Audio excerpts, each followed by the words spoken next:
Hello and welcome to my very first video on my channel. My name is Chris, the unlicensed captain. I am by no means a pilot at all, and I'm not claiming to be one.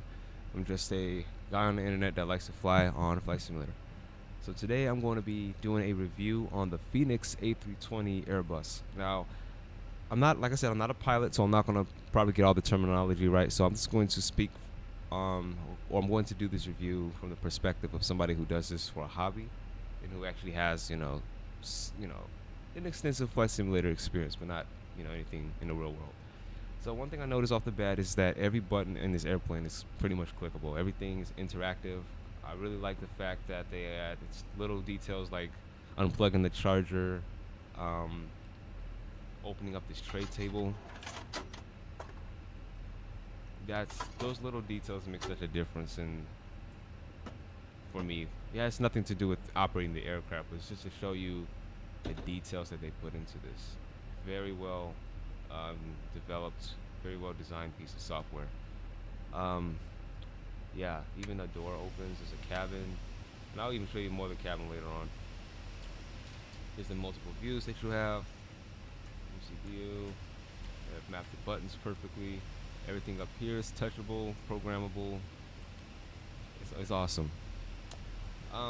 What else do I have to say?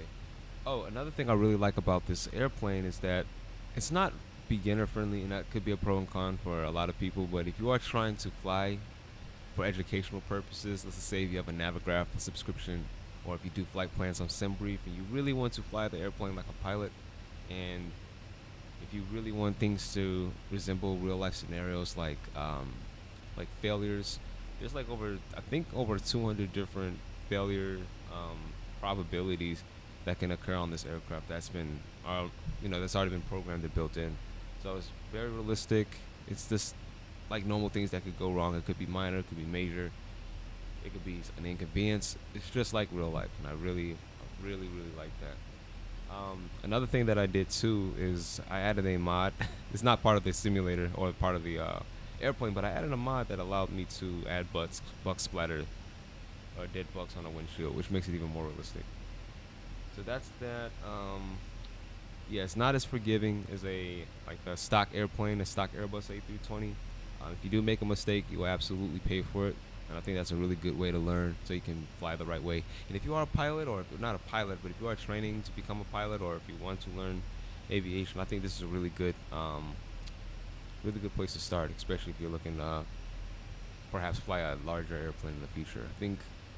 I don't believe that this will replicate real life training. This will never ever replicate flight training at any circumstance, because there's nothing like flying the real thing. But I think at least it will help you get familiar with procedures and at least the basics on how to operate this aircraft. So since we're in a cockpit, I might as well move back to the cabin. So let me go back here. So I do have an older PC. I have a i7 6700 with a GTX 1070, and I have about 40 gigabytes of RAM. I am on a 49-inch monitor, but I have the window half the size so I can be able to watch my OBS recording while I do this podcast. But as you can see, it's not the most smoothest frame rates ever, but it's absolutely playable, at least from what I would see it as. It's very realistic. Only thing that disappointed me a little bit was that there was no interactivity with the tray tables. That's nothing important, really. That's just me personally just complaining about that. I was just so excited that I saw all those details in the front. I was hoping that they put a little bit more interactivity, like in the cabin, like maybe turning on the seatbelt sign, or not seatbelt sign, but turning on the light, or changing the AC, or even closing the window shade. I think that would be a pretty cool update if they can do the window shade option. I haven't found yet how to turn off the cabin lights once I'm in the sky, because I do like to have a dark cabin when I'm flying over, seeing the sunset or whatever. So I think that's something I just have to learn. Um, Here's a wing view. I can probably lock this. So I think, did I mention? No, I don't think I did mention anything about wing views. So that's another thing about this aircraft, is that the default views is not necessarily my favorite. They have like a cabin view as one of the options if you go into your camera settings, but yeah, but it doesn't actually point you at the wing. So you might have to install a different mod or do some controls to lock their lock your view at the wing.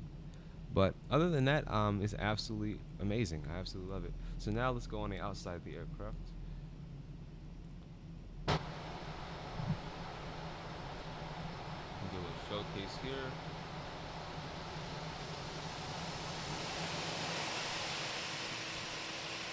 Let me fix my camera. Make the plane look a little fatter. Put that focus mode on too, because focus mode makes everything. Just the incredible, this amount of detail is superb. I've never seen anything like it. When I say everything is detailed on this thing, I really mean it. Even to the warning labels on the engine is absolutely well put together, well thought out. I mean, absolutely everything. Even the way that the panels on the fuselage come together, it's just like real life. Like even underneath the airplane, very realistic, outstanding. We go by the wing. Now, meanwhile, I'm gonna let you know these are not even on the highest settings. My PC cannot handle the highest settings. But once I upgrade, I would definitely put it up to ultra. I'll definitely be adding more airport data or custom scenery. But right now, just by this airplane alone, having it on medium settings, you will forget about the world around you when you're flying this airplane. Absolutely great. Even the wing light is accurate, like it is in real life. I'll try to focus in on it. If I can get close to it. See, those details make such a difference. Front here. Let me give you some more.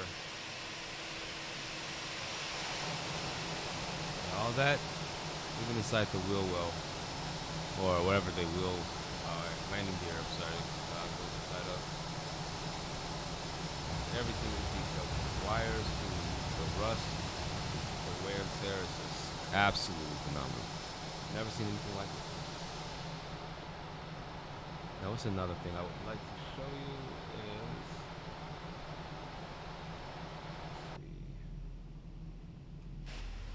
like I said, I'm still, well, I didn't say it yet, but I'm still learning how to use this thing. I'm still learning how to fly this, but I have to just say this is just awesome. Even the sounds of these buttons are great. Click on stuff, put on the seatbelt sign. I mean, just absolutely amazing. Oh yeah, we're gonna do a look at the fly pad, or oops, let me go back to that. Oh, another great thing too, and I'm sure that a lot of people are familiar with this feature, but you can connect to an external device. So if you have an iPad, if you don't want to keep switching back and forth to the screen, or keep looking away from the cockpit or the windshield to this back and forth, because that can get annoying. What I suggest is to have a second monitor on the side, open it up in your browser, or just open it up on a tablet or laptop, put it next to you, and you can be able to operate your aircraft from there. I love this panel that allows me to control the ground surfaces, allows me to load the aircraft with the correct weight and balances. What's another thing? Oh, and connecting to SimBrief and importing a flight is absolutely easy. This is my last flight from yesterday, and everything's just loaded up. You get your mass and balance. It'll calculate it based upon that flight plan. Absolutely realistic. And when you want to load the aircraft, you can choose to do real time or instant loading or fast, but this really enhances the immersion. Very awesome.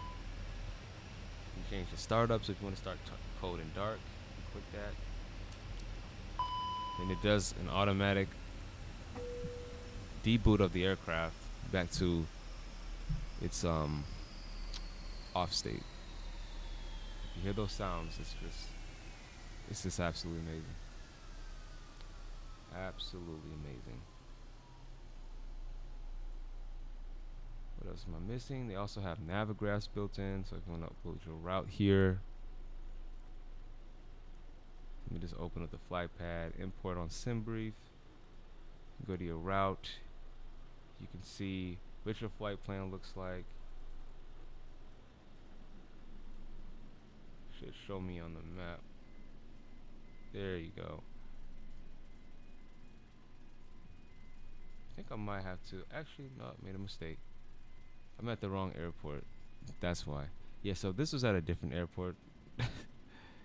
I thought I was at the airport that I've flown from, but that just gives you an example. So, if I was at the airport, I would actually see myself on the airport. And if you open up the airport charts from Navigraphs, which I really like, is that it tracks your cursor with a little triangle on the map. So if you're taxing, or you will see that on here. I should have started it at this airport. I do apologize, but you get the point. So let's pretend that arrow right here. I don't think you can see my cursor on the screen. Yeah, I just realized that. But anyways, you'll see yourself on this map. And if you're taxing to, for an example, runway 8 left, actually I'll circle it. You can actually see, if you're parked here, you can actually see yourself go through all that and, you know, go to whatever runway that you're at. You can pull up your departures, depending on what route you want to take coming out of the airport. And then again, that cursor, or keep calling it a cursor, you'll see yourself being tracked on this map. It's like you're using an autopilot system that really does help out too. So you can, you know, configure your altitude, your, or whatever you need to do, communicate with the air traffic control, whatever. Yeah, pretty much all this other stuff is just settings. I mean, you have also your departure, performance stuff. You can synchronize with ICA. Let's just say, I'm going to use a ICAO code I don't know pretty well. Let's use Los Angeles, for example. And, oops. Go back there. Did not mean to put KLAS. Put KLAX. Alright, so say if you want to read Los Angeles Airport, runway 24 left.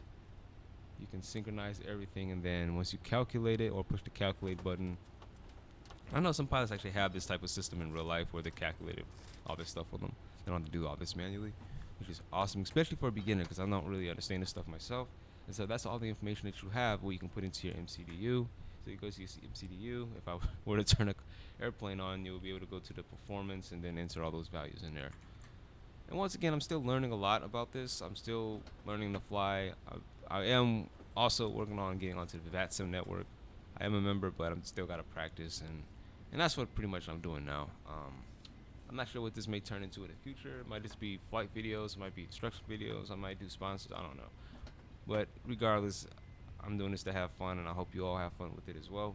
Hopefully the words that I said in this video help you understand if this may be a good buying decision for you or not. I think it is. I would absolutely buy it. I'll buy it for twice as much as what it's already listed for, just because I absolutely love the Airbus aircraft so much, and this has been one of my favorite planes ever since I was a kid. But anyway, so hopefully that gives you all the information you need. Once again, this is Chris, your unlicensed captain, and see me in my next one. Take care.